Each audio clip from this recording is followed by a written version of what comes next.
الله سيدي ما شاء الله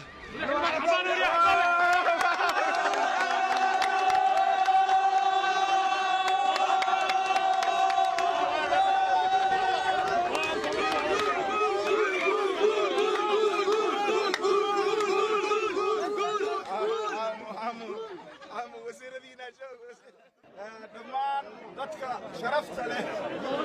ee maanta soo dhowaynta sharafta leh ee dawladda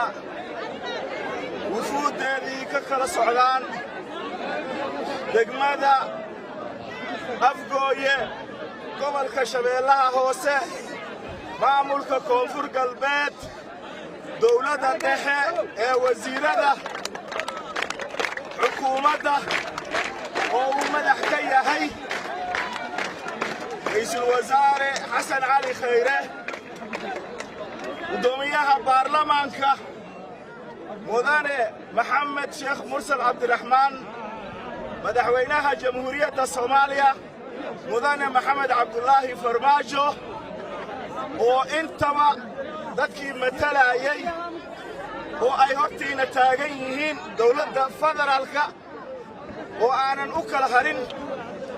waxaan mahad ka celinaynaa marka ugu horayso ciidamada qalabka sida xoogga dalka Soomaaliyeed nidaamka iyo kala dambaynta oo deegaankan muddo dheer ugu dambaysay ay ku soo celiyeen iyo nabadii dadkaan oo ah dad beeraley oo dawlad ku nool ah sidoo kale nidaamka ee maamulka sharafta leh ee degmada Afgooye iyo gobolka Shabeellaha Hoose oo ay ayagana iyo nabadgelyada booliskoodii ayagoo iskaashanaya ay u sameeyeen nidaam kala dambayn leh guud ahaan waxaa sharaf inoo ah anoo magacoodii xildhibaankii deegaanka ku hadlaya marna kii deegaankan oo afar waan babasley la isku yiraahdo intarabaal cad degan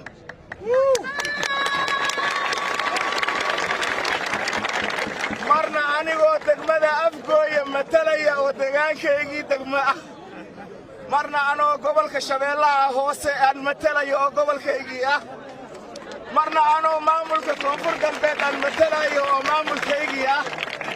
marna anigoo dawladdii dhexe ee federaalka ee jamhuuriyadda Soomaaliya matalayo oo xildhibaan qaran ah mudanayaal waxaa maanta idin soo gaaray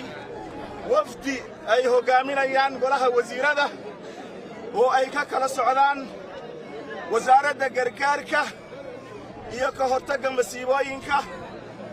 mudane wasiir Xamza sidoo kale wasiir ku-xigeenka arrimaha gudaha mudane Isaaq Axmed Maxamuud Isaaq Awow wasiir ku-xigeenka caafimaadka wasiirka gaashaandhigga oo isaga dhammaan بروتوكولka marka la isku daro wasiir ku-xigeenka caafimaadka oo mudane maxamed nahor kacayo oo aan asaga waxaan magaciisa gadaal ugu dhigay waxay tahay waa ninka nooga borotokool sareeyo oo hadli doono meeshana soo xiri doono ballanqaadkii dawladana idin siin doono marka isaga oo xukuumadda ra'iisul wasaare khayre magaceedii wata iyo wasiiradiisii oo udbahooda iyo dhigahooda ay wataan kii asaga gargaar u socdo kii caafimaad u socdo kii waxbarasho u socdo kii arrimaha gudaha dhammaan ee amniga iyo booliska ay socdaan aan meesha ka marneen wakiilkii wasaaradda amniga oo aad taqaanaan doorka ayadana ay ku leedahay arrimaha dalka oo wasiir ducaale matalaya mudanayaal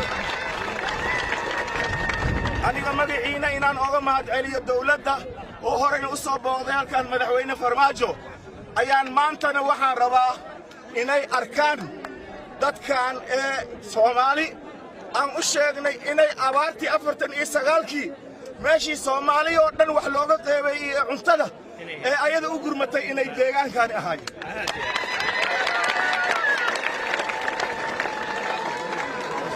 maanta inay dadkan ay dhibaatoodaan oo ay wax soo saarkoodii ay ka gaajoodaan ayaga ay noqdaan dad runtii la ildaran u baahdaan gargaar ilaahay xaggiisay ka ahaatay laakiinna waxay maanta diyaar u yihiin hadday dawladda ay heleen inay ayaga iska dahay Soomaali inteeda kale ay quudiyaan sidii lagu bartay marka dawladda waxaan ka codsanaynaa maamulkii degmada waa joogaa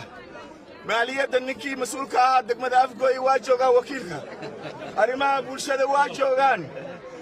gobol qaaliga ah duuniya arrimaha bulshada waa joogtaa gobolka mudane najax xaguu ka soo gacan taago haya taliyaha nuuno booliska waa soo socdaa carabey waa joogaa jeeri xataa waa joogaa dowladii hoose halka ma maqna dowladii oo min degmo ilaa iyo qaran ilaa iyo maamul goboleed ay is wadato ayaa idin timid waxaan ka rabnaa waxqabad waxbarasho caafimaad beeraha loo hormariyo kanaalo oo la bixiyo suuq oo la furo dib u dhis dadkaan oo dowladnimadoodii loo soo celiyo waana ku faraxsannahay inay dhallinyaradeen ay ka qayb qaadanayaan talada dalka iyo amniga waxaadna arki doontaan wax kasta waaweyn sanadka soo socdana